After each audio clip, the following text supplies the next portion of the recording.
මේක අපේ ඩිස්ප්ලේ දාන්න කියලා ෆෝන් එකක්. අපේ කස්ටමර් කිසිම විස්තරයක් කිව්වේ නැහැ. මේක බටන් ෆෝන් එකක්, කී ෆෝන් එකක්. අපි ඩිස්ප්ලේ එක දාලා චෙක් කරලා බලද්දි මේකේ කොහොම හරි ඩිස්ප්ලේ එනවා වයිට් ස්ක්‍රීන් එන්නේ. මම වෙනන්නා වලට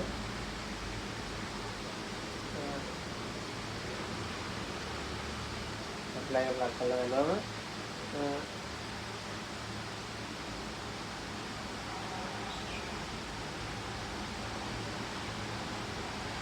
එනනේ වයිට් ස්ක්‍රීන් එන්නේ. ඩිස්ප්ලේ එන්නේ වයිට් එන්නේ.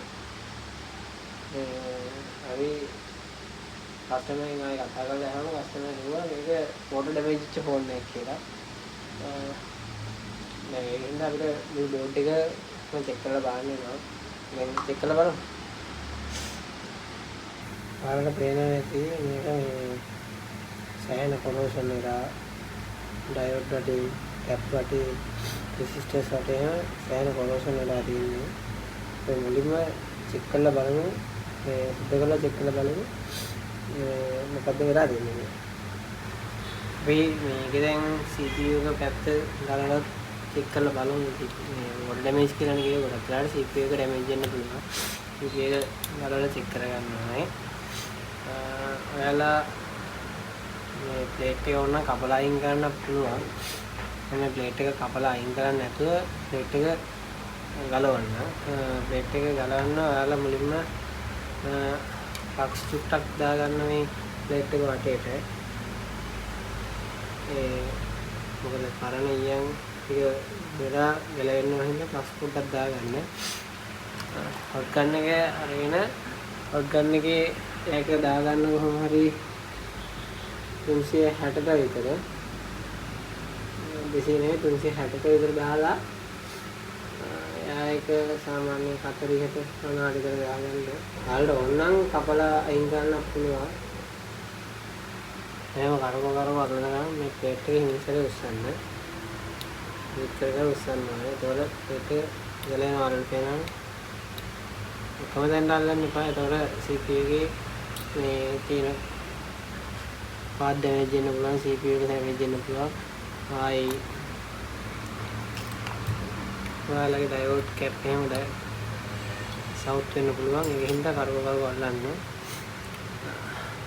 ඔයාලට මම මයික්‍රොස්කෝප් එකට දාලා පෙන්නන්නම් මේක. ඔයාලට පේනවා මේකේ රෙසිස්ටර්ස් 3-4ක් සවුත් වෙලා තියෙනවා. රෙසිස්ටර්ස් මේක චෙක් කරලා බලලා ගොඩක් වෙලාවට ගොඩක් ටෙක්නීෂියන්ලා කරන්නේ සවුත් වෙලා තියෙන එක අයින් කරලා එක ජම්පරයක් දානවා. ඒක නැත්තම් ඕනේ නැහැ කියලා අයින් කරලා දානවා. එහෙම නෙමෙයි හරිය විදිහට ගත්තොත් ඒ කියන්නේ කම්පැනියෙන් දාලා යවන්නේ යම් කිසි හේතුවකට. ඒකෙන් හින්දා ගොඩක් වෙලාවට අපි අයින් කරන්නේ නැතුව ඒකට අනිත් එකක් රීප්ලේස් කරන එක තමයි කරන්න ඕනේ. දැන් CPU රීබෝල් එකට යන කලින් අපි ඒ රෙසිස්ටර්ස් ටික මාරු කරලා බලමු. ගොඩක් වෙලාවට මේ තියෙන්නේ CPU එක රීබෝල් කරන්න කලින් ඒ රෙසිස්ටර්ස් තුනේ තමයි අවුල තියෙන්න ඕනේ. මේ මාරු කරලා බලමු. අපි දැන් රෙසිස්ටර්ස් මාරු කරලා බලමු. ඔයාලගේ බෞද්ධක අනුව ඒකේ හීට් එක වෙනස් වෙනවා. දැන් මං ගාව තියෙන්නේ S210 එකක් නේ. RF4 S210 එකක්.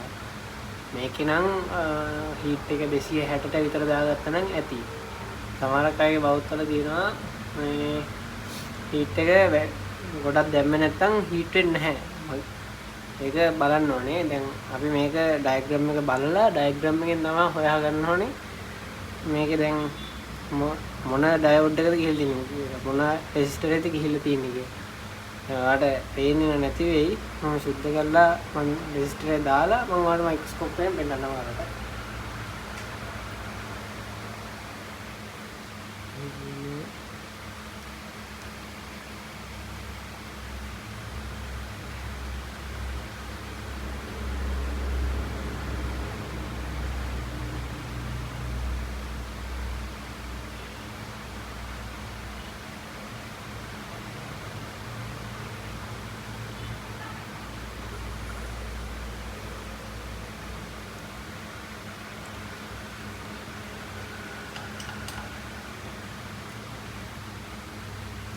කම්පොනන්ට් එක ආපු ගමන් කම්පොනන්ට් එක ආයි රිෆ්‍රෙෂ් කරපු ගමන් ක්ලීනස් කරලා සුද්ධ කරන්නේ නැහැ. කම්පොනන්ට් එක නිවෙන්න දීලා තමයි සුද්ධ කරන්නේ. ඔයාලා සුද්ධ කරද්දි එක්කෝ ටිකේ කාඩු තියෙන එක හරි නැත්නම් බෝඩ් ක්ලීනර් හරි අරගෙන ක්ලීන් කරන්න. ටිකේ වැඩි වෙන එහෙම ගත්තොත් ඒක බෝඩ් එකට හොඳ නැහැ. කම්පොනන්ට් වලට හොඳ නැහැ.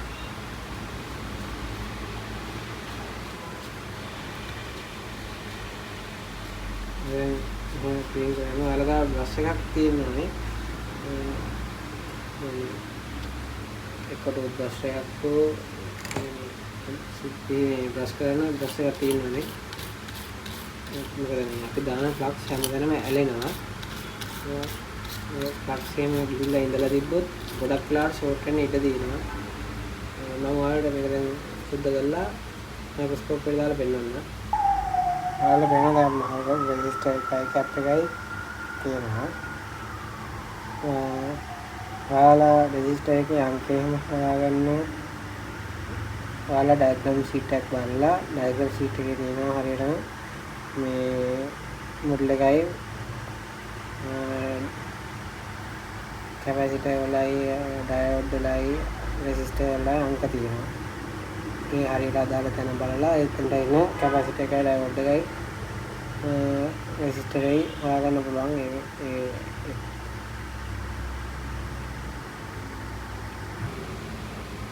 අපි CPU power එක වහගන්න කලින් අපි චෙක් කරලා බලමු කොහොමද power කරන්නේ, කොහොමද වැඩ කරනවද, ෂෝට් තියනවද කියලා චෙක් කරලා බලමු. power supply එකට දීලා power supply එකෙන් දෙද්දී තුනක් වගේ වෝල්ටේජ් එකක් දෙන්න ඕන බටන් ෆෝන් වලට. Android phone වල 4.2ක් වගේ වෝල්ටේජ් එකක් දෙන්න ඕන. ඇම්පියර් 3ක් වගේ දීලා අපි දැන් on කරලා බලමු. on කරලා බලමු දැන් ෆෝන් එක power line එක බලමු. ඔයාලට පේනවා සප්ලයි එක ඇම්පියර් ගන්නවා. වෝල්ටේජ් ගන්නවා. හරි. පොඩි වැඩ කර පේනවනේ ස්ලේ වැඩ කරනවා. ප්‍රශ්නයක් නැහැ, වැඩ කරනවා හොඳට.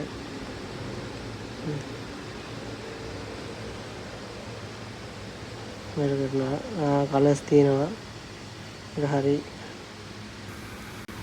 අන්න අපි ටච් කරගෙන බලමු ෆෝන් එක.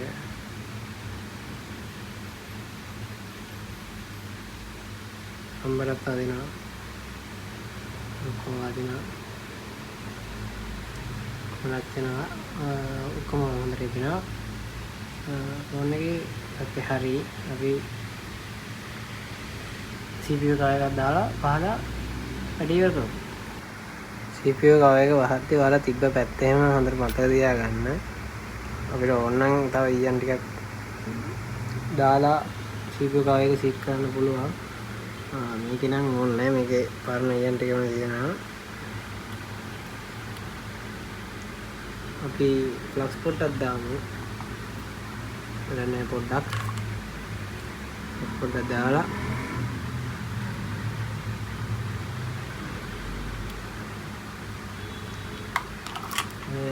අපි ඔක්කොගෙන් ආයි අත් කරමු.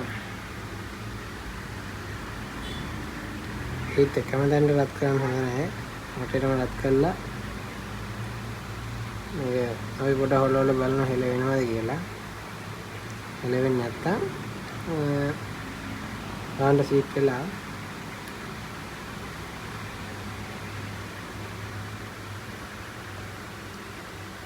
හෙල වෙන්නේ නැහැ කියන්නේ ගාන්න සීට් කළා. අපි හොලවල හෙල වෙන්නේ නැහැ. සීට් කළා.